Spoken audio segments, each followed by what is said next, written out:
Welcome to Direct Approach, a bi-weekly podcast hosted by Wayne Moorhead, delivering timely insights, fresh perspectives, and actionable takeaways from your direct selling executive peers to fuel your business's growth and evolution. What does it take to lead through uncertainty, rebuild trust, and build belief that lasts? In part 2 of this powerful conversation, host Wayne Moorhead is joined again by Rob Sperry, author of Built to Last in Direct Selling, to go even deeper into the mindset and mechanics of building legacy-level leadership in direct selling. From personal development and product strategy to international expansion, retention, and systems, this episode is a masterclass in sustainable leadership and growth strategy. But before we begin, we'd like to thank this episode's sponsor, InfoTrax. In today's digital landscape, direct selling companies face a critical challenge: transforming traditional practices into modern, customer-focused models without losing their core identity. FlexCloud, powered by InfoTrax's world-class commission engine, provides the foundation direct selling leaders trust. Our platform seamlessly connects your ecosystem with premier service providers while delivering the commission accuracy and flexibility that drives distributor confidence and retention. Experience how industry leaders leverage FlexCloud's integrated architecture to enhance customer journeys, equip distributors with intuitive mobile solutions, and access real-time analytics for strategic growth, all while maintaining the relationship-driven essence that defines successful direct selling in an evolving marketplace. Now let's welcome your host, Wayne Moorhead, and his guest, Rob Sperry. Hello, everyone, and welcome to another episode of DSN's Direct Approach podcast. I'm your host, Wayne Moorhead, and we are back in the studio today with Rob Sperry to gain more insights and dig deeper on your incredible book, Built to Last in Direct Selling, a strategy guide for companies serious about retention, duplication, and long-term growth. And as you are all familiar, Rob is a true Renaissance man. He's an advisor, innovator, author, speaker, host of the new podcast from DSN, Built to Last, and is also recognized as one of the top trainers and thought leaders in direct selling. So I'm excited to welcome back Rob Sperry. Rob, thank you so much for making the time. Excited to be back. So even after our last discussion, which wasn't too long ago, recently posted, we've got a lot of great feedback and requests to dig deeper and to gain more insights on the principles and specifically some of the chapters that you've outlined. So again, thank you for coming back. I know that everybody's going to be really excited to hear this. Yeah, it's gonna be fun. It's always fun to do deep dives, right? So it's not surface, and see how we can help this incredible industry. So what's the response been to the book? I know that it's been shortly out there, but are you already hearing a lot of feedback even outside the podcast? Yeah. So I already had right away a couple of founders that reached out, which was cool, and they started it. So I'm like, let me know as you get further along. And then had several leaders, which was the interesting part. I don't want to say unexpected, that read it and they're like, I'm getting this to my whole corporate team. And of course, that's always the goal. Sure. But I want both sides to read it. Even though it's more geared towards corporate, it gives a unique perspective to the field, because the field also doesn't understand a lot of those dynamics that go into it. So it's equally important. It is, absolutely. Both audiences really need to read that book. Again, if any of you haven't read it, make sure you go ahead and get it. And it's always fun, since we ordered a bunch of the books and you were kind enough to give us some of those initial copies, but just walking around the floor, seeing it on people's desks, seeing the earmarks, just even from the side, the dog ears, as people have found chapters and principles really interesting. So if you walk through our office, you'll definitely see it kind of strewn throughout and strategically placed at different sitting areas. So thank you for writing the book. Yeah, it's something that we all needed right now. That's great. And then we also have on the Built to Last podcast that we just launched, all of the book is on there for free. So the Audible version, you can actually just go listen to, and anyone can, because I know everyone's different on how they want to learn. You can listen to me at 2 times speed, chipmunk voice, and all that stuff. Normally, I do like to consume a lot of books via audio, just because I can get through a lot more. But your book is one that I definitely wanted to take the time to flip back, to write notes in the margins and everything like that. And I keep going back to and referencing it. So again, it's already been a huge help, and excited to learn more from you today on it. So I want to get into product. This is something that we know has always been core to all of our companies at direct selling. but competition is becoming incredibly fierce from a product standpoint. Whether it's D2C brands, other retail brands, things move so quickly. And so there's certain things you got into the book that I really wanted to touch on. You write that product obsession builds trust. So I'm curious, how can companies avoid being complacent with maybe the one hero product they have and not get too distracted from that product as well? So how do we approach that hero versus the need for innovation? Yeah, it's such a fine line. So first off, yeah, we've got to have the hero product. We've got to have the obsession as we go. So I'm going to get both sides of it. We see oftentimes a company have tremendous success from a hero product. And then we see oftentimes they're stuck on the hero product forever. And it's 5, 6, 7, 8 years from now. It's like, well, yeah, of course you're not getting new growth. You're still sharing the same story, and the story needs to be enhanced. The second part to that is you see companies have an incredible hero product, and then all of a sudden it's like new launch, new launch, new launch. And it's like you killed the golden goose. Yeah. I mean, I can think of and I'm not going to mention company names. I can think of an incredible company that had a product that was launched and it was doing tremendously well. And then the next year, what they did is they enhanced that exact product with a little better technology, right? Whether it's new ingredients, technology, whatever you do. And they saw even a greater bump. And then after that, they launched completely different product. It didn't even go with that product at all. And they saw a massive decline for the next 4 or 5 years because of that. So you see both sides of it. So I look at it as the first thing is I always say rich people think long-term, poor people think short-term. Now that's spiritually, financially, physically, mentally, in all aspects of life. So for a company, the best founders, the best CEOs, I see them with this 3, 5, 7-year vision. Now, sometimes, of course, there's adjustments, things happen, but they have a bigger vision, a bigger picture. And they find a way to take a hero product and they say, how can we add to that and not create a one-off that takes away from it? So it's like, what's the core story, right? So if it's a core story that we have, maybe it's enhancing the current product, or maybe it's having a product that goes along with it, because we know what happens when there's confusion in the field. And what we don't want is some quick fix launch where all of a sudden it's like, it was incredible, convention launched. And I saw this with a recent company in the last year, and they were touted and they had incredible growth for like 3 months because of this new product launch. And now a year later, talking with some of the corporate executives and leaders, they said, our check's not only where it was prior to the launch, it's actually worse. So it didn't go with the story. They didn't have like okay, how are we going to make this work? And it's cohesive with the story. Now, if you're going to switch directions completely and you got a 3-5 year plan, that's a different story. When we're talking about hero products, that would be the simple answer. Sure. So if a company does have a hero product, they're really riding that momentum, duplication's happening really rapidly.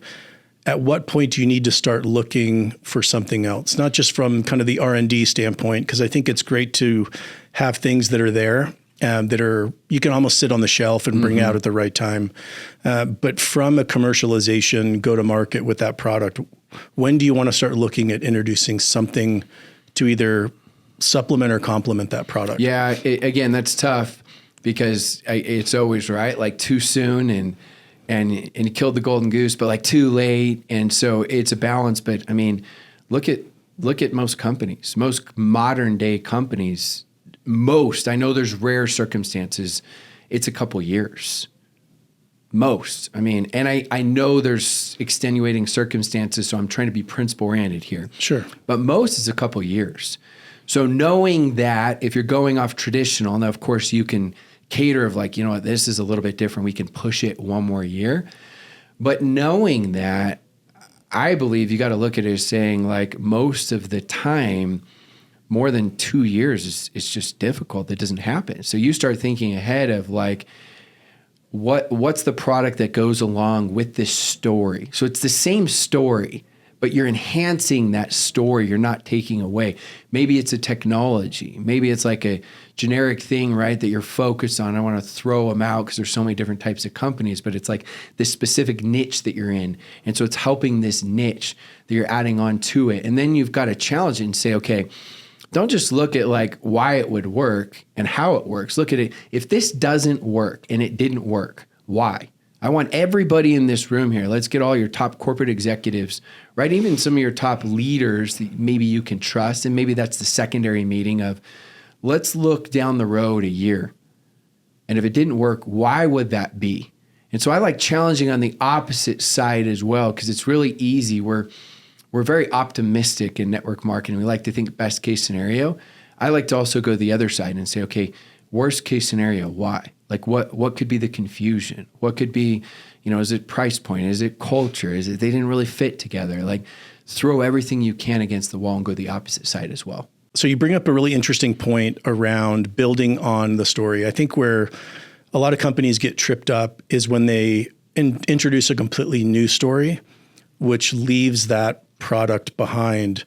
But do you look at building on that story as developing a regimen? Is it more of an intuitive product journey, through that, where you're still going to start with the hero and then this is going to add to that? So how do you think about that story as it relates to regimens and building on that original product? I think both can work, actually. I think you look at it and you just challenge it, and you challenge everything from both sides, best case, worst case scenario.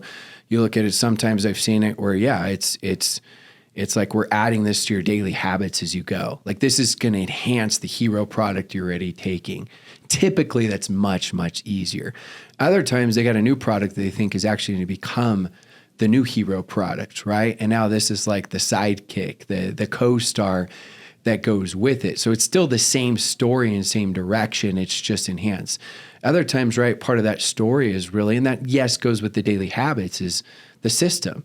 And I'm not talking like duplication system. I'm talking about story, right?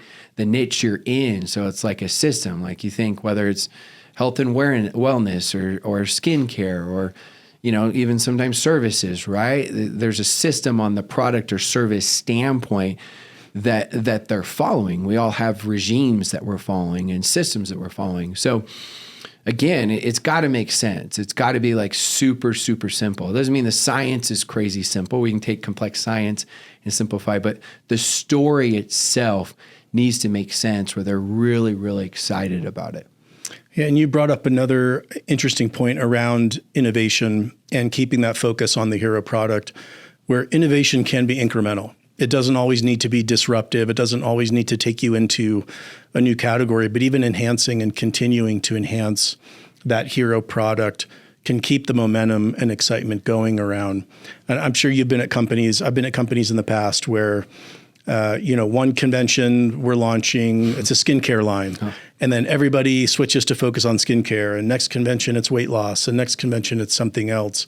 Where I think that search for innovation can almost take us far off our path, where we lose sight of that incremental innovation potential, the impact that it can have. Oftentimes our greatest strengths are our greatest weaknesses. So you can be the innovative company and a huge strength, but sometimes you get so caught up in the innovation that it's like, okay, next product, next launch, next direction. And think it takes so long for not just the field, but corporate to nail down a niche, right? If we're going in this direction in this story, right? Of all the little nuances of this is what's landing and this hits them emotionally here, right as we go. And they're learning the nuances of how to promote both sides. That when you change direction, it's almost like going from like, hey, we're playing football to, hey, now this is amazing. We're playing basketball. Oh, now we're going to go play some tennis. So now we're going to go, right? And you just keep switching it. So absolutely. So you're also a proponent of limited time offers. Product promotion can also be a slippery slope. As we start introducing it, we can almost get addicted to the results from some of these promotions. But can you talk about these kind of limited time offers, product drops, things like that? Yeah, the analogy I give in the book is don't become Old Navy. The joke was years ago of nobody buys at Old Navy full price. It's like you got to buy at a discount because it's always discounting it. And what happens is if you start having too many promos, you actually are making it where you're not truly incentivizing them the right way. Now they're waiting for the promotion to be able to buy. Now they overstock on products.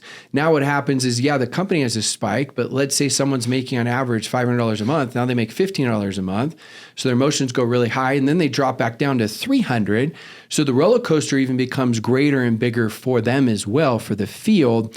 And they're waiting for the promotions. Like they become promotional dependent. And it's like keep throwing on Band-Aids, Band-Aids, Band-Aids, and it doesn't work. Now, I'm not saying LTOs aren't great. I'm not saying promotions can't be great when they're used properly.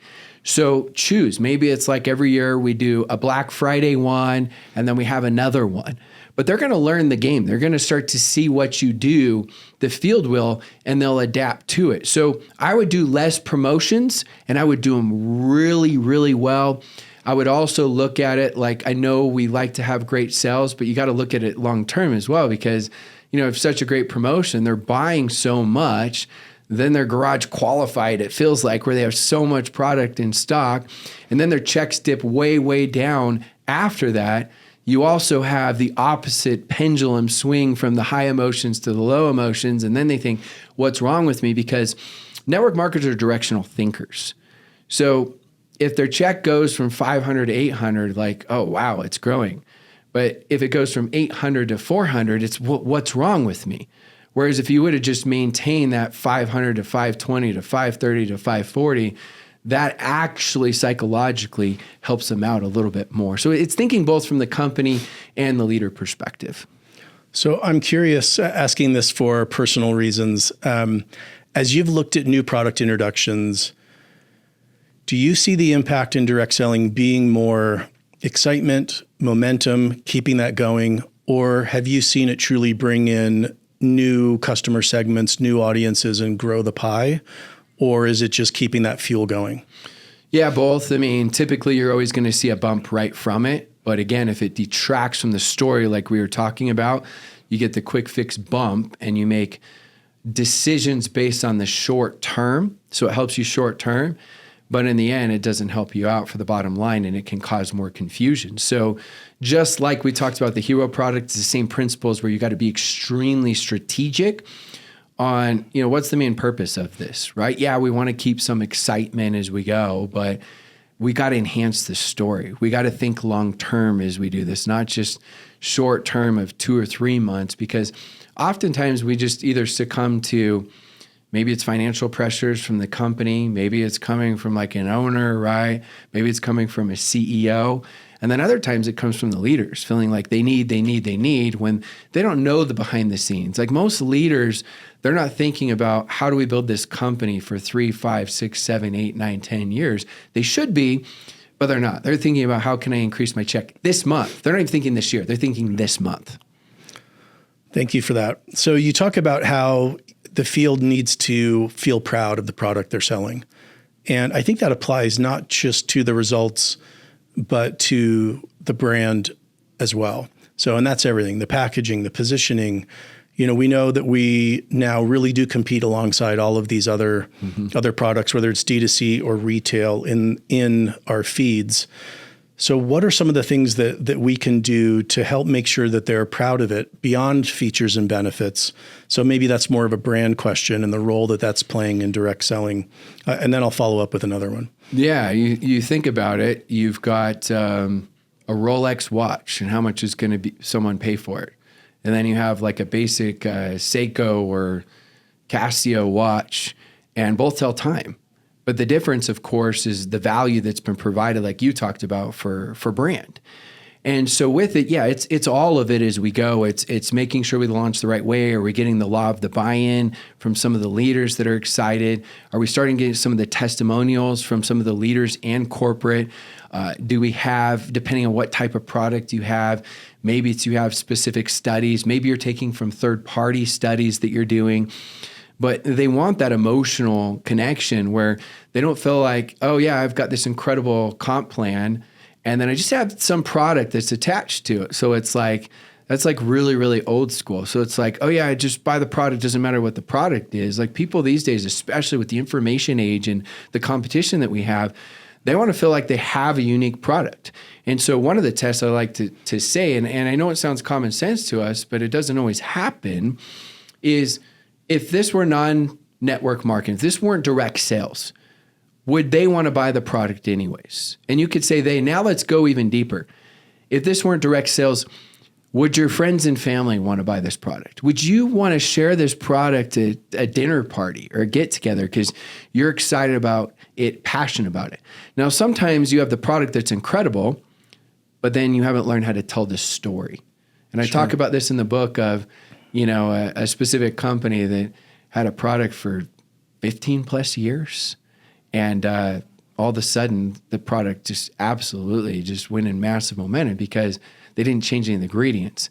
They actually learned how to tell the story. So everything goes into that. And that's where you got to create your KPIs. You got to create your frameworks of not just launch, like you're going through a checklist, this. And the book has those frameworks, but you're going through it from a corporate perspective and you're getting the law of the buy-in from the leaders of making sure we're properly launching a product. Yeah, and we do have such incredible products within direct selling. And as I mentioned, I think in the past, brand and maybe the extrinsic product and everything that surrounds it wasn't really given the value that it deserves because we knew, hey, our field is really focused on these benefits. We have people experiencing incredible results. And so we kind of dialed that back or didn't understand the full importance. But I think especially in today's world, brand is another indicator and supporter of value, of quality. And so if you have these incredible products and maybe the brand doesn't quite reinforce that, there's going to be a disconnect in the consumer's mind. And I think it's a missed opportunity. I'm curious, as you've looked across companies, what do you feel are some of the top mistakes or challenges that companies have made when introducing a new product? I mean, there's many. One of the things is they don't do enough research on it. You got to look at what the culture is, what the story is, right, of course. But then the big one is not connected with the leaders. These are your promoters. And so it's like you want to get the buy-in of them. Now, maybe your secret sauce is you are just such a great company at, products and service innovation. You feel like we know best. Okay, I understand that has happened for sure and does happen. But with that, you have got to get the buy-in of the leaders where they're extremely excited. And I know they can sound cliche when you're doing like the NDAs and you do the first level of leaders and then you got the next level of leaders and you got them talking about it and they start dropping clues about it and everything like that. But getting the buy-in of the field is so incredible because I've seen some amazing products that are launched, but they were just launched without having the buy-in of the leaders, your promoters. Like they're the ones that are selling it. I mean, we know in the world these days, there's so many amazing products and some of them actually never ever get sold because they're not marketed properly. So yes, having the amazing product, there's that side we already talked about. But then after that, we got to make sure we've got full buy-in from the leaders. And I would also say corporate teams as well. I don't see this enough where do the NDA with the corporate teams. It makes a difference when there's a buzz because all the corporate teams, like they're talking about it. Like whenever they're meeting or they're doing their Zooms or their Facebook Lives or the account reps are, and they've been on it and they're like, I can't talk a ton about it, right? But, I've been taking this product for the last 2, 3, 4 months, whatever it is you can. Now you got the buy-in from everybody.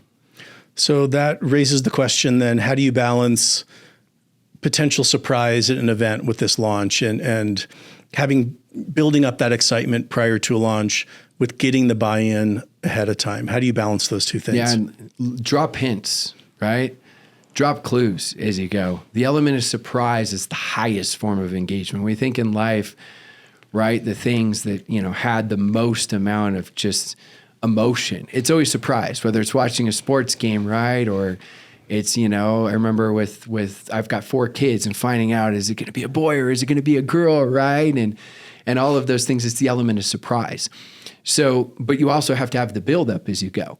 So dropping hints can start building it up for, you don't have to give the whole punchline because, that kills the curiosity. That's like you're the preview of the movie. So be that preview of the movie like we teach the distributors to do for the opportunity standpoint.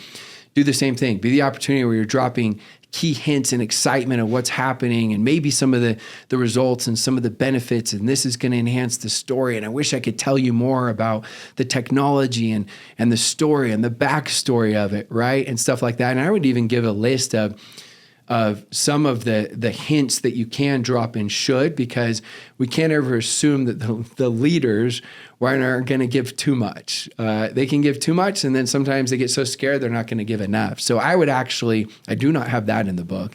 That's a new idea. I would give some of those hints and some of those things as far as from a marketing curiosity standpoint. But you bring up a good point where getting that leader buy-in, because we want them to be ready to launch and integrate this product into duplication models. If something is totally just dropped on leadership, then it can take months to really start getting that flywheel going, to get the momentum from that product launch. So I think that is an interesting balance of bringing the leaders in so they know how to train on it, they know how to integrate it, they know how to build it through their organization. Sometimes they won't because of that.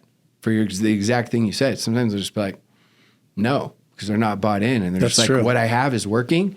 And so then you have this massive division. I've seen that several times where they're just like, I'm going to keep doing what I'm doing because it's working. And I've seen the company botch it 2 or 3 times, and I'm not sure in it. So I'm just going to keep doing what I'm doing. So that's a very good point. Yeah, and lose the trust of the field, which is a huge detriment to growth. So I want to shift from product into personal development, which has become so entangled in a good way with direct selling, such an important part of our business model. But it seems like it's evolved quite a bit over the last 10 years, how we approach direct selling. And you talk about the book, you mentioned, you say you don't build a business, you build people. And then the people build the business. And we definitely pull different levers in this channel to build our businesses, to grow revenue. So can you talk a little bit about the role that personal development is playing in today's direct selling landscape? Yeah, I mean, I look at it just from a personal standpoint. I'm a better father, husband, leader. I'm a better human being because of this profession. And I look at people, I can look all the way back to people from 2008, 2009 that I sponsored when I was actively building in the field that are still going to their convention and they make no money. That right there says everything because of who they're around and who they're becoming. So you put that in perspective of people paying to go to church, whether it's tithing money, gas money, opportunity costs, because of the community, the culture, because of who they're becoming. You think of people paying to go to all these personal development like Tony Robbins and John Maxwell and all these incredible conferences. Everybody wants to become better. Everybody wants to become happier. Well, that's our biggest X factor. And that personal development transitions into our culture and community because there's always going to be someone that says they have a better product. Someone always says that they have a better opportunity. But what's out there that has the product, opportunity, and the community? Yep. I mean, people are being mentored by 6 and 7 figure earners that are like personable and become friends and mentors that are training them on not just the business, but on life. And now all of a sudden they're dreaming again. And they're like, I'm becoming better and I'm creating better habits. And I even see people that health may have nothing to do even with their products. And all of a sudden now they're starting to work out and they eat better because they're learning how you do anything. I'm not going to say is how you do everything because I've seen people that are awful husbands or fathers and great at business, but how you do anything does transition and can help how you do anything. And so that part, I feel like with the online community becoming so incredible with social media, there became a shift where it was like focusing on that so much. And I'm a big proponent of social media and online, that many forgot about how big that personal development and X factor was. There was a specific company that was very concerned about that one of the companies that had some of the most amount of momentum. But at their conventions, they would have 400 or 500 people, even though they were doing a couple hundred of revenue. And that company saw some massive repercussions a couple years later because they didn't have that X factor. Yeah, it is one of the most important value propositions that we offer that you won't necessarily find on our websites, or, in a product catalog or on one of our social posts. But it happens so naturally and organically in so many lives because of the systems we put into place. I'm curious, how can companies today help build that into their DNA? And maybe if it once was and they've kind of lost their way in incorporating personal development, how can they bring it back into that culture? Yeah, there's a couple different ways. I mean, the first way is, of course, I believe having a committee, simple committee. I'm not big on like wasting time and let's do 4-hour, meetings like that or anything like that. But you could have a simple committee that combines with both corporate and the field on personal development and what that looks like. So you create a book of the month for book club as you go. You could probably invite, many of the authors would be like more than excited for your company and the exposure. Hey, and sometimes, yes, you got to pay, but it could be, hey, can you come do even a 30-minute training? Stuff as simple as that can make a big difference. Even when you have your events, many of you have when they reach a certain rank, right? It could be like a lot of the companies now have when you reach around a $36,000, whatever that rank is, where they have sometimes fly-ins as they go. And that starts to develop the lower level leaders, and you start doing some personal development next level as they go. I've seen things where they create things that are online that help them out. I've seen where they have, field leaders that are like, hey, we really want you to help create this culture. Like the old school companies were so good at that. They didn't have the online, so they had to master this. I've seen where they hire third-party coaches, right, that come in and say, hey, we want you to focus on this. I've done that several times for companies, and I always make sure I coordinate with the leaders, right, because they don't want to just be told what to do. So all those things work as you go. I would say this: working this business is talking to brand new people, whether it's about your business, opportunity, or products and services. So whenever you're creating it, you don't want to turn it into a bunch of, and I'm being very blunt here, sure, broke know-it-alls. Right? And we all know this. I did this. And many people, they laugh when I say this to audiences where it's like, I listened to 76 podcasts. I read 22 books. And you're like, okay, Mary, how many new people did you reach out to? Well, attraction marketing. I was talking loud at the grocery store, via voice message. So I hope people heard. And I'm joking, being sarcastic, but in reality, it's like, wait, so you worked 25 hours this week and you talked to a total of 0 people. And so oftentimes they confuse being busy with being productive. So when you are implementing these personal development programs, make sure you teach them that PD, personal development, can turn into procrastination development, not personal development. So it's learn, action, action, action. So I call it a through line when you're creating these systems.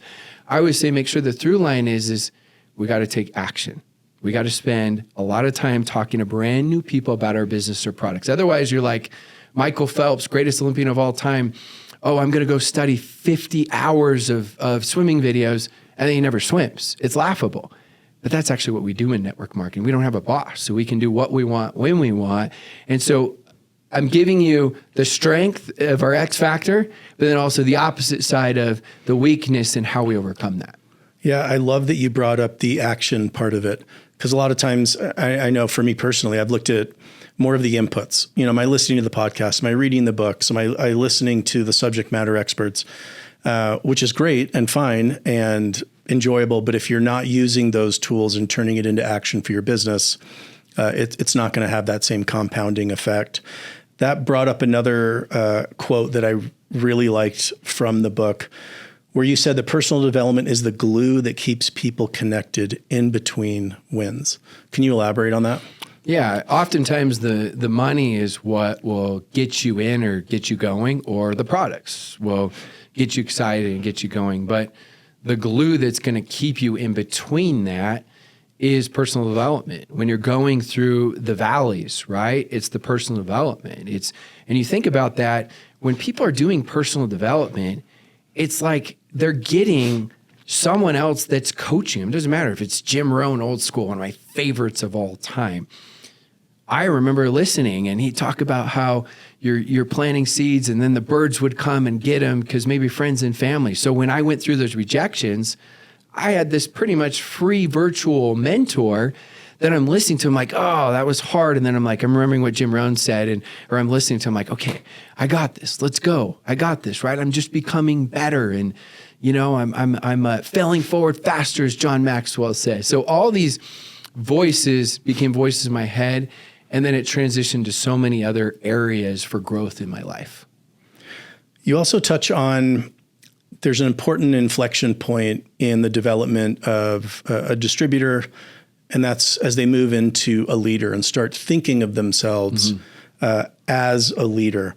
Can you talk about that important shift between maybe going from someone looking at themselves as an entrepreneur into a leader, and what can we do to help accelerate that transition? Yeah, we start out as followers, as we should. I mean, the best leaders were once followers. Then we transition into leaders of followers. Then we transition into a better leader of better followers, and then eventually a leader of leaders. And so there's a whole process throughout that.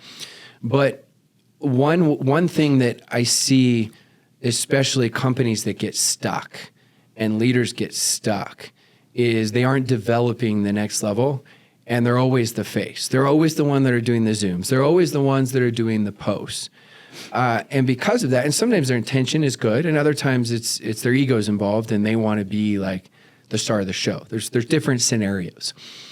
So what you want to do is, as someone's starting in this business, you want to give them quick little wins with visibility. So it could be like Wayne comes in and he starts out and he got 2 or 3 customers. Well, I want to help elevate some of your leadership, even though it sounds so simple.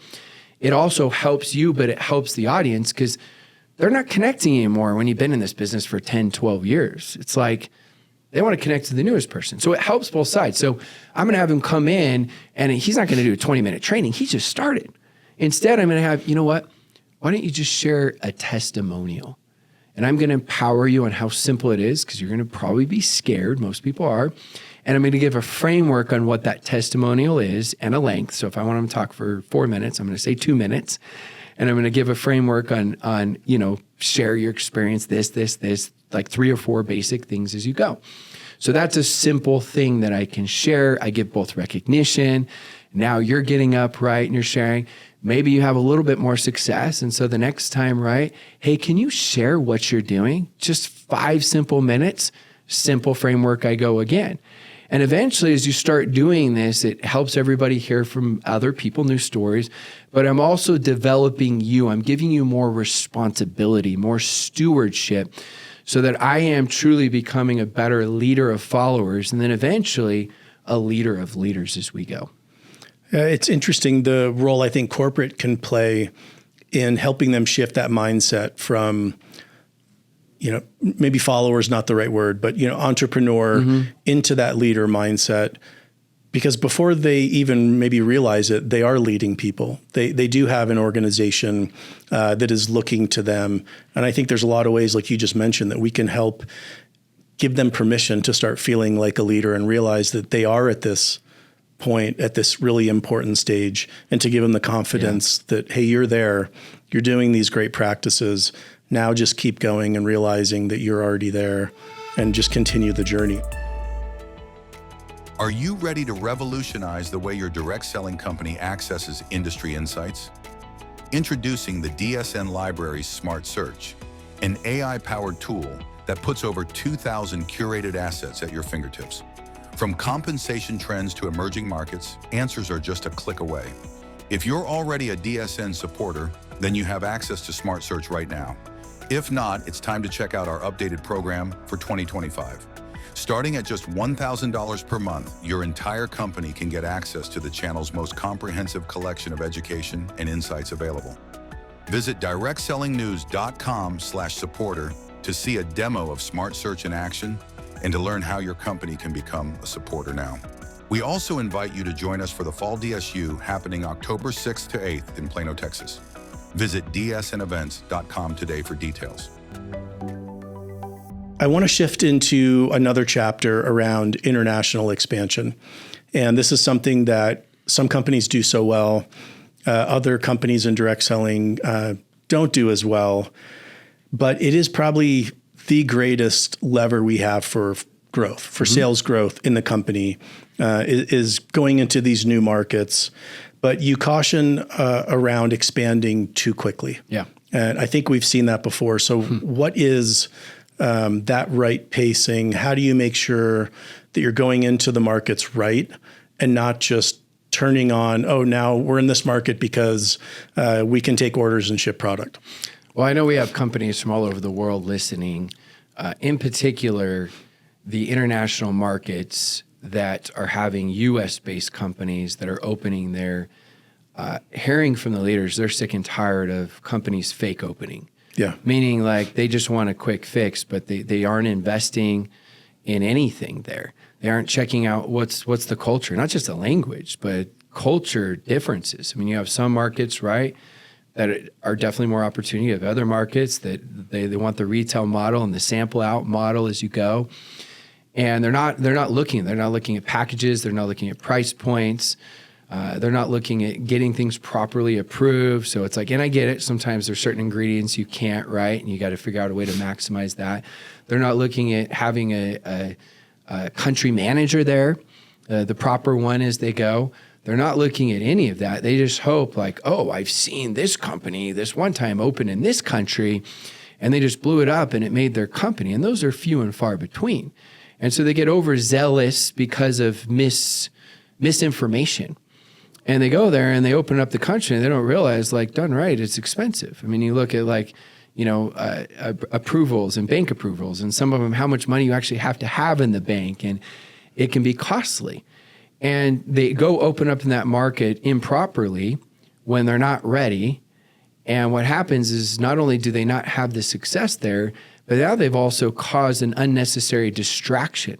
So now you have all these leaders that maybe were doing well in their particular market, and they take their eye off the ball and they say, oh, well, this is what the company's doing. I heard this one leader that absolutely smashed it by opening another country, and I get the whole country, and there's no saturation. I mean, let's be honest. How much saturation does anyone really have in any market, right? When you really look at it, like, no saturation, we're first to market. So that's the negative side when it's done wrong. Now, obviously, we know done right, it can help create massive leverage. Like the key to wealth is leverage. When you look at the billionaires, take network marketing out of it. But the key to going broke is what? Over leverage.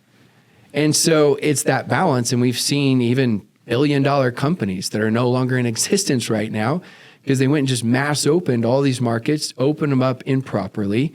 Then their cash flow was done, right? And the distractions were there as well. So I never say opening new markets is bad. I think international expansion is absolutely critical. It creates more leverage, but it's just done right. Yeah. And I think one of the hard lessons that we've probably all learned is in many instances, you only get one chance to launch a market right. It's like I can't even remember this part. I'm being totally honest. I think this is in the book. I just forgot it when you write everything, because I always train on it. But it's like a movie. And a movie, typically what the movie does in its opening weekend determines how well the movie's going to do. And so it's not saying the launch is everything, but it's very, very rare that a market opens up and then all of a sudden, years later, it's like, oh, this market is absolutely amazing. It happens, but it's very rare. So what are some of the core needs, resources in a market that should be there at launch to make it successful? Is it a sales lead? Is it making sure you have a communications person that can engage and interact with customers and with distributors? What are some of those core level of resources that are needed? Yeah, I mean, first off, you gotta learn what the legalities are, because that's the worst when you spend all the time and the money and you do things improperly, and then all of a sudden the launch goes and even if you have a great month and all of a sudden you're shut down. So that's beyond critical, that you get the right information and that you don't just trust the one person, that you make sure you vet and verify some of those sources, even to the point of, as simple as it sounds these days, like you can't trust it, but when you hear something, like go to Perplexity and ChatGPT and at least do that, right? And then just say, no, I want to challenge how this could actually be wrong. I know that sounds really simple. Why not? But I would not just trust, I would always verify. And like I said earlier, many of those things of actually learning the culture, making sure things are set up properly, right? Because it's like, if they don't have customer service in your language, they don't have any resources in your language, they don't feel like they have a country manager or someone that actually understands what they're doing. I mean, it's tough to just actually launch well, but then just as tough or tougher to keep that actually going. And you're not going to have it go well if you don't have some of those basic things. So country manager as well, looking at your packaging as you go, that's absolutely critical, important. And also understand that in many of these other countries, not as much in the US, but in these other countries, many times the country manager, they can look to almost like a master distributor, which can be a strength and also very scary as you go. So that can be very, very critical and important. And yes, look to your leaders. Be cautious, as we all know, because they're like, oh, I got so-and-so says they got 10,000 people. Sure. That never happens, right? But also look to them because that'll give you clues of where, and do some research. Don't just trust like this one person. If you start hearing it multiple times, you do some research on it and you're like, okay, this is real as we go. That helps, but that helps you start getting prepared. But as you know, it's like when a leader is ready or knows from a market, you're not just going to be ready to open up tomorrow anyways. So it's going to take some time to open it up properly. So I want to build on that a little bit and the importance that leaders play in the market expansion process. And you talk in the book about seed leaders, I think is the terminology that you used. So how do you bring in both that leader perspective of the potential of their organization, of their contacts, with also maybe the more traditional approach of identifying, hey, this is a certain size market, the direct selling channel represents a certain level of revenue potential. How do you balance the kind of the push and pull there with leaders, but then the more traditional approach of identifying what markets to expand into? Building on what I just said, I actually don't listen too much to, I've got this leader specifically from this company, because you don't know, number one. Number two, that's like, if you're going to open it up properly, you're not going to be ready anyways. And they're not going to wait for you for 6 months or a year. So I don't listen very much to that. That's just me personally. What I will listen to from the leaders is the standpoint. I will give you an example of a company I worked with. Is they had a very strong culture from the Philippines in the US. So from that, they knew they had a lot of natural, organic contacts in the Philippines. And when they opened the Philippines, they had a lot of success. So I would look at it more from that way, as well as the combination, of company research. You may know that, hey, we're focused on weight loss, and you go to a specific market, like weight loss just does not do well. You're going to look at how well weight loss does in general in that market, but then also look at network marketing specifically, how well it does, and then look at, if it's doing network marketing, what type of packaging are they doing, price points, right? Maybe samples, maybe not. And is that something you feel like you can mimic? Not just one company, but multiple, so we can find key data points that are common. So I'm going to ask a question where I know the answer is it depends. But as you look at a cadence or a pacing for launching markets, I've been at some companies where it was, hey, we're 2 a year. And it was just like clockwork. And they went through, a very standardized process.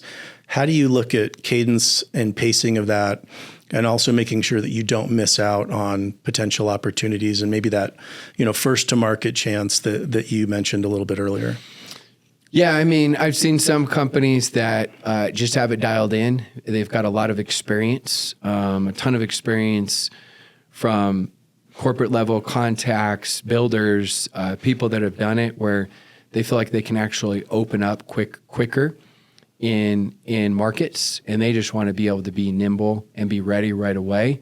And so they're not looking so much as like, this is like the movie opening.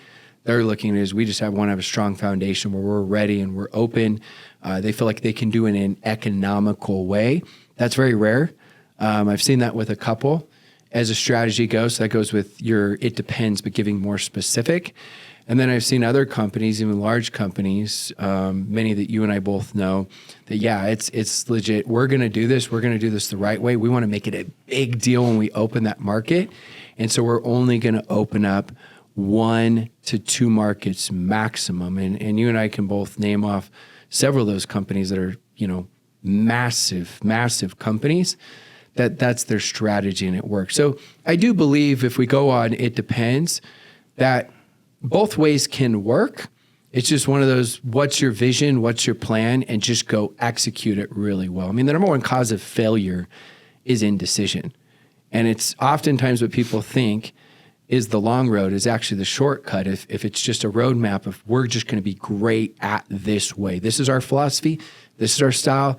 This fits our culture. Here's our framework. Here's our checklist. We're going to be great at this. So as long as you create that, you can make multiple ways work. But what doesn't work is if you keep switching and it's not known what you're becoming great at because you're mediocre at many different ways to launch a country.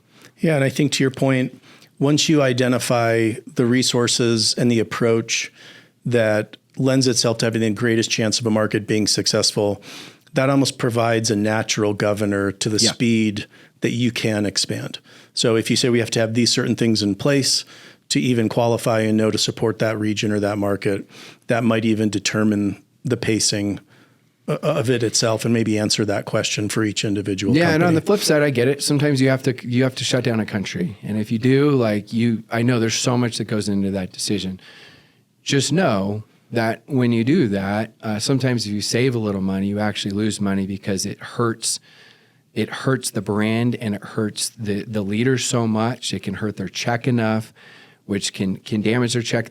I've seen leaders actually end up leaving because of that. Now, don't get me wrong. Yeah. I know companies that I actually love that have recently shut down markets, and I don't know the intricacies. So it may have been the right decision. I'm just using a caution that it can have a different effect where you think bottom line it can help, but the trickle effect can actually hurt you. Yeah, huge strategic impact and implications much beyond the financials. I love that you said that because it can erode trust. It can erode confidence that someone has and potentially negatively impact the brand perception. So another interesting thing following on that, how long should you give a market? Again, I know I'm asking and it depends, but I've seen it where, a market maybe just might be chugging along for a while and 3 or 4 years in, it hits its stride and then just goes hockey stick growth. How long should we give a market to really understand whether that was a successful move for the company or not? Yeah, I mean, there's different metrics for what's successful for each company, depending on their size and their expectations and what their investment is, because there's the return on that specific investment as you go. I think first and foremost, you absolutely got to give it.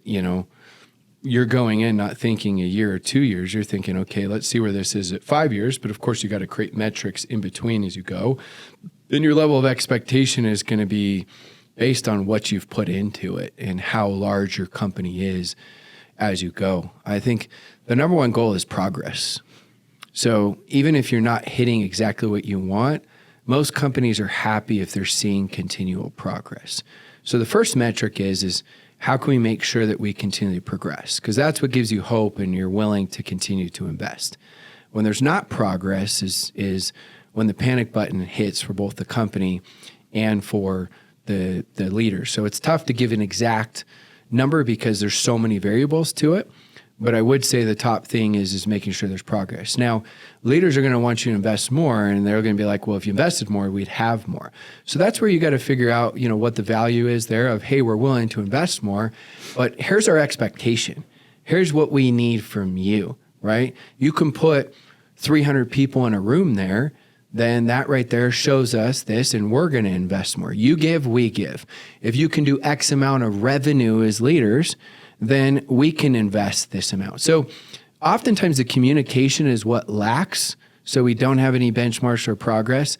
And the number one issue with those expectations really is just miscommunication, where we just don't say anything. We assume. That's the number one problem with miscommunication. We just assume. We assume that the field knows, and the field knows, corporate knows, and we got to set like, what are those benchmarks that you give us this, we'll give you this back. So as a company expands into a new region, a new market, it's not just launching a product, it's not just launching a comp plan, it's also launching its culture into that different region. And I'd love for you to share some of the insights you've seen on how companies can successfully launch and implement their cultures into new markets and regions. What's fixed and what's flexible? Is there a level of localization? Do you try to just maintain it, as strictly as possible? But as you mentioned earlier, culture and that community is one of our most important value props. So how do we launch a culture successfully into a new region? Yeah, I think it's important that you have the main overall culture, but it's also okay to have a subculture. So the main overall culture, right, that the company creates with the vision that starts all the way from whether it's the owner, the founder, the CEO, whoever's the front-facing executive for the company, that's a big deal. You see more and more with network marketing, it's not a transactional business. Yes, there's transactions, but it's much more of a transformational relationship type business. And most of the companies that do well, like they looked up to many, whether it's the top leaders or top executives, right, or founder, where it's like they see something they want in their lives. And that goes back to that personal development and culture as well. So all of that stuff's important to make sure that, yeah, there's translations in it. There's no assumption that they're just going to get it. Like I would go through that as a checklist of, hey, how do we integrate this? Like what are the things we have? What are the key, whether it's key videos or key intros or understanding or, I know there's mission statements that can sound like sometimes bland and it's like, sure, this like so bland and generic and vanilla, right? But how can you say it? But then also how can you show it, right? And then of course we know the importance of events. So you got to make sure if it's a worldwide event that you're like, I don't know how many are going to make it. Like what's your local event where you can integrate and show that and bring that emotion and that connection to who you are? Because you can say something's important to you, but if you don't do it, it's not important. So you can say that you're humanitarian and we give so much is important, but you are what you recognize. Yeah. So if you're not recognizing that, then that's your real culture. You can say it's so important, this and that, whatever it is. Like I said, humanitarian or the newest person and helping them or some health, like huge mission that you have, but are you recognizing that? So having that local event that also teaches it as well is absolutely key and critical. Then the subculture is okay to emerge from that. Subcultures are great as long as you have the main culture. Because I look as a subculture, that means that it's close enough to the main culture that you've created. And that's their uniqueness. That's what you want. Yeah, that main culture kind of serves as an anchor where, a ship anchored off of coast, it's going to be able to drift a little bit, but never farther than, that anchor allows it.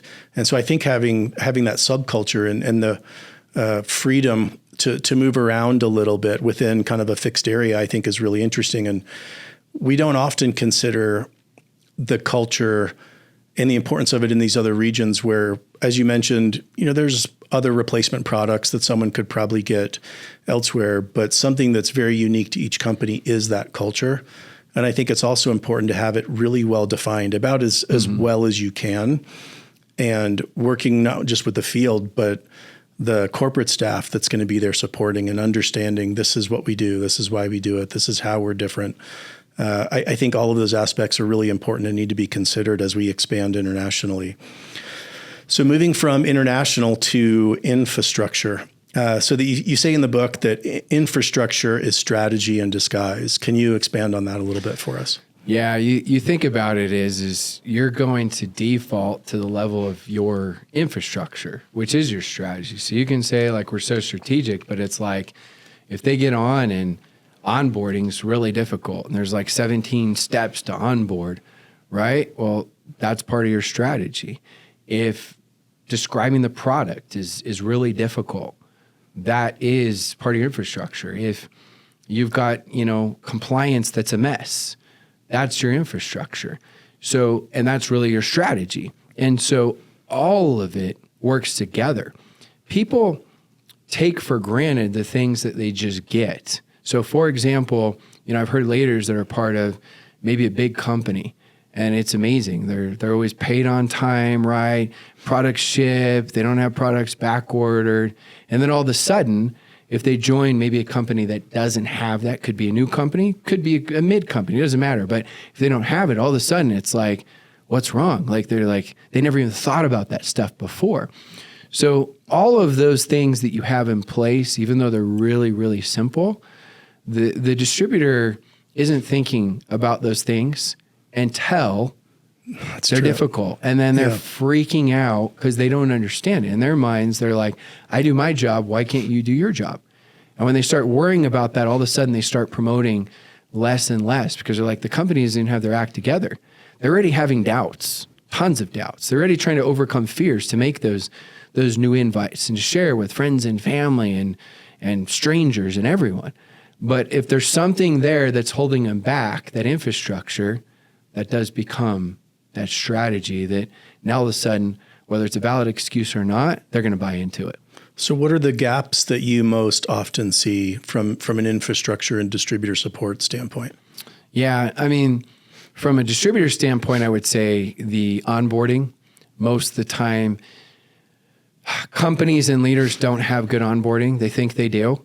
But then I'll say, okay, are you okay if I just ask? And I'll just ask. Hey, everyone just list out what's your onboarding. It's all over the place. Everyone's different. Mm-hmm. I'm like, but I thought it was simple and everyone had it. So from a distributor standpoint, it's that. From a corporate standpoint, oftentimes, if I would say biggest, because we could go with a lot, I would actually say it's the lack of communication, right? Because you've got almost like two separate worlds and it's not creating enough of a bridge. Sometimes companies think they're doing it, but they could do it much better. And so it's the communication with the field. Sometimes it's the leaders. Sometimes it's the entire field. It's just, we're in a transparent age. It's just being transparent. If something happened, you're backordered, like just tell them the truth and why, right? Own up to the mistake and what you did and what you plan on doing for the future. And so most of the time it's that lack of communication. What about from a technology, a tech stack perspective? Is it better to keep it fairly centralized and standardized, or allow more of that decentralized approach to selecting, certain technology tools that are maybe more in line with the market? I'm thinking more maybe from a communication standpoint where, each market and region is going to prefer certain platforms. What's the balance between centralized and decentralized with that? I mean, if you're going to go to, Asia and have, different like WeChat and different things, and, you're going to go to, South America and Europe and maybe more WhatsApp or Telegram as you go. So unless it's something you feel like it's an app that everybody can and will use, you're going to have to create at the beginning multiple and test it out until you get it dialed in, because each market's going to be different. And sometimes you can be on a place where they get so many notifications that they never get it. So I do know some companies have done a good job, right, with a specific app and it's one location. But most of the companies that haven't done that have had to cater the messaging to the specific market. So I'm going to shift in, just kind of watching our time here, shifting into another chapter and another principle in the company around compliance as a competitive advantage. And I don't think many of our companies have thought of it always that way. I think we're realizing now that it can have such a huge positive impact. Some are even renaming it to distributor success, as the name of the department. But you've talked about how it can actually drive growth. Can you share a little more on that?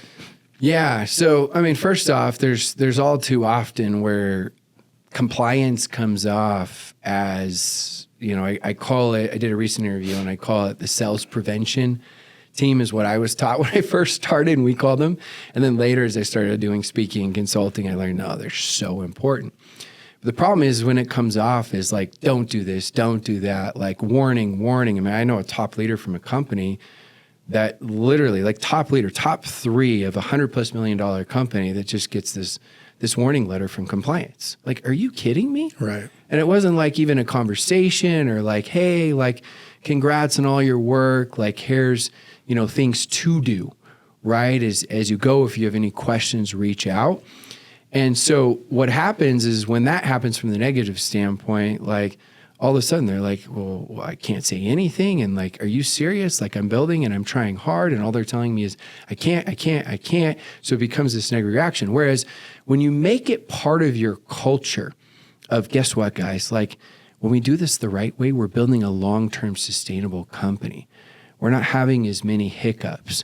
It doesn't come off as hypey, which creates a much stronger culture of not going for these quick fixes and gimmicks. We actually get smarter and better at our marketing, of not making empty promises and things that you can't and you shouldn't say at all. It's good enough, right? We can list some of the things and benefits and get really creative with our marketing in a way that actually is compliant. You start creating this cohesiveness where you're not getting slapped on the wrist. You're not creating worries. You're not going like this. And then all of a sudden it's like, hey, everything that you learn how to do, none of you can do anymore. So you go like this and it becomes a negative, massive negative thing. And we've both seen it, right? Where a company goes like this and goes all the way down now because they don't know how to promote, because they never learned the right way to promote. So when you do it in a healthy way, where it becomes where it's actually not just acceptable, it's highly promoted. The leaders want to protect this company. Like, no, we want to build a long-term legacy with this company. This is how we do it. Then it actually becomes very healthy and helpful. Yeah, and you make the point in the book that the language that we use is so important. As you were just mentioning, it's not, hey, you can't. But even just flipping it, making it more positive, and here's what you can do. Here's what's permissible. Any thoughts on the language and the semantic side to that? It just makes such a difference. I mean, I've got 4 kids, and we were talking about kids, and I've been able to help coach tennis. I played college tennis, and as I coach tennis, it's such a difference. We were talking about your daughter, right? And it goes perfectly with it of, she was a little distraught because she felt like the coaches just kept telling her, can't. And instead of, right, taking her side of like, hey, I know you're working really hard. Like, these are some of the things you do well. So in tennis, I would always teach 3 positive reinforcements to 1, like, don't do this. And so I was trying to find, and I try to do more and more of that. It's the same thing in compliance. Like, it just psychologically makes such a difference as parents, as coaches, as compliance, when we're doing positive reinforcement of, here's better ways to say this that are actually compliant. That comes off so much more empowering and better of like, we're partners in this, instead of sales prevention department of, hey, warning, you can't say this, don't say that, or we're going to send you another legal letter. Like, that doesn't feel like you're part of a company you're building together, part of a family where you want to build a legacy at all. Sure. No, I appreciate that. Thank you for that perspective. So the regulatory environment continues to change rapidly. I'm curious what you've seen work really well where, claims change. So we may be able to say certain things about the product, certain things about the compensation plan that become fundamental, even become muscle memory. And then inevitably there comes a point where the environment's changed. We need to adjust our claims. How can we successfully help our field to understand and to adapt to these changes from a claim standpoint when they may have been so fundamental and core to the way they built their business? Yeah, first thing I would do is I would always understand where they're coming from. Look, you guys have all been really successful. We believe that, check with your legal department on what to say because you don't want it held against you, okay? So there's my disclaimer. Sure. But assuming that this is all okay and you've vetted it, I would say we were really proud of you and what you've done. And you've done an incredible job. You're doing things to the best of your ability. You're staying compliant to the best of your ability as you go. We've had tremendous success. But we know with success, there's one thing that's always true. Change is inevitable. And as things adapt, rather than whine about it, we can't do anything about it. About whining, it's not going to help at all. Instead, we adapt to the times and change with them. So now that we've learned that there's these new regulations and new suggestions, we as a company, we want to protect you long-term. We want to create a legacy company. We're always going to do things the right way. We're always going to be above board. So congrats on everything you did. And now we've got new adjustments and changes. Like we know, change is part of anything in success. And here they are. So you say it in a very empowering way, in a way like, yeah, we're the company that's a legacy company. We're the company that's going to be ahead of the curve. We're the company that's going to do things the right way because we want to protect you. We want to protect this company. We want to protect your paycheck. I want to kind of start wrapping up on one really important, I think, really the main message of the entire book, and that's around legacy. And not just at the company level, but there's also founder aspects, culture aspects to this. Can you talk a little bit about the difference between the founder-led company, which we're so fortunate in direct selling to have incredible entrepreneurs, incredible founders, incredible visionaries. But there's always an interesting shift when it goes from that founder-led to more professionally, traditionally led, institution-led. Can you talk about how companies can navigate that shift where the legacy is still there? They're building on that legacy and not just freezing it in time. Yeah, you just can't become transactional. You can't become where now it doesn't matter publicly traded, not publicly traded, a founder-led or not. I know there's different dynamics, there's strengths and weaknesses of all different types of companies, but whatever type of company you are, you got to have a champion.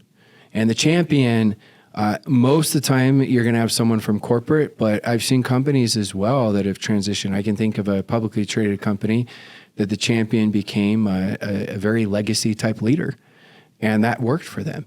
But you've got to have a champion that is really casting that vision constantly, because yes, that becomes the personal development, that becomes the culture, that becomes even much bigger for most than anything else, right? Yes, you got to have a great products and everything else and great opportunity, but you got to have that champion. So wherever you're at, if you already have that champion, make sure that champion is constantly conveying and communicating the vision and the message. And if you've transitioned now, then make sure you find who that champion or who those champions are that are constantly casting that vision, because you can't ever assume that, oh yeah, people just know.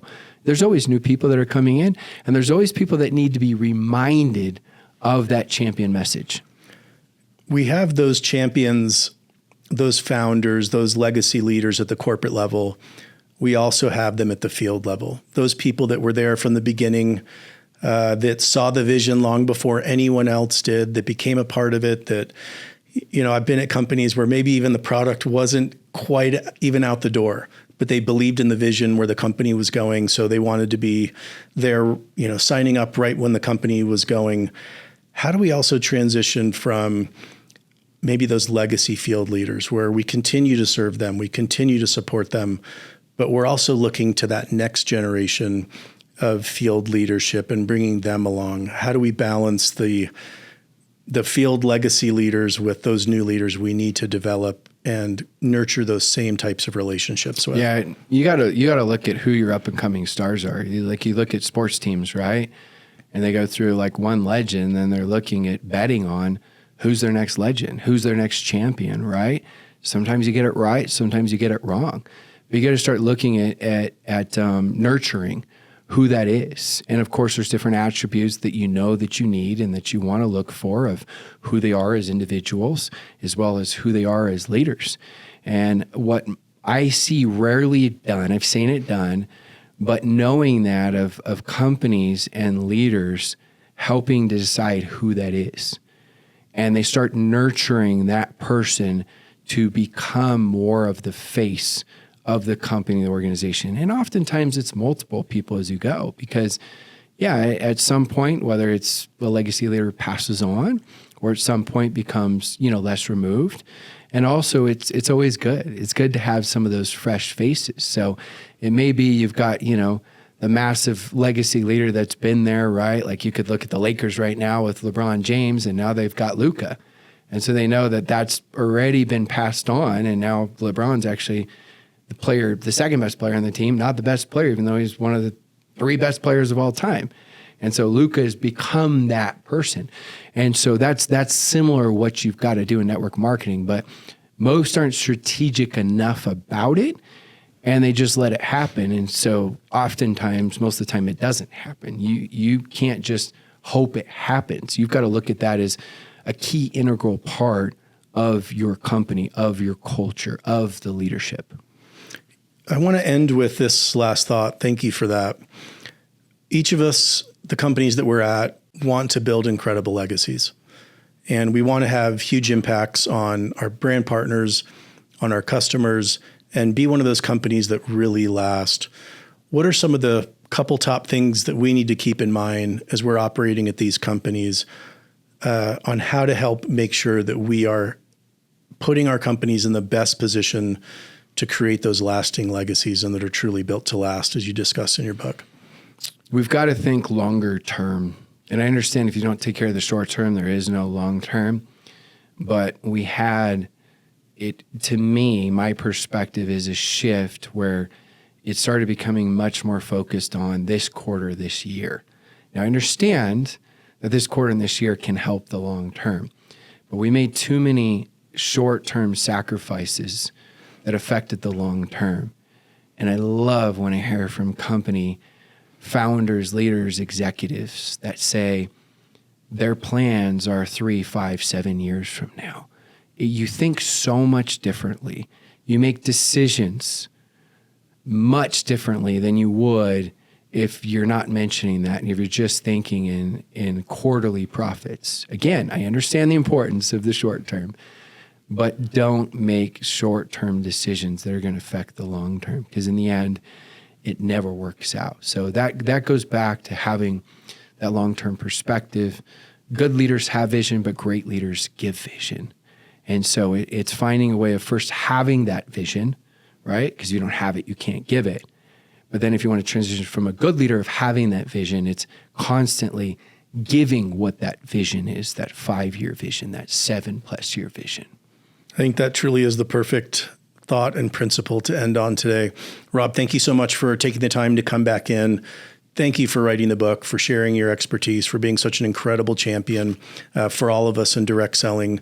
And we are also excited to continue to follow you with the new podcast and look forward to seeing you at future events. Thanks for having me. I appreciate it. And thanks for tuning in. Thank you for tuning in. Please take a moment to subscribe and give a 5-star rating and review to help Direct Approach continue to provide more candid insights and interviews for direct selling corporate executives. We also invite you to join us for the Fall DSU happening October 6th to 8th in Plano, Texas. Visit dsnevents.com today for details. Thank you for listening and supporting DSN and the Direct Approach podcast.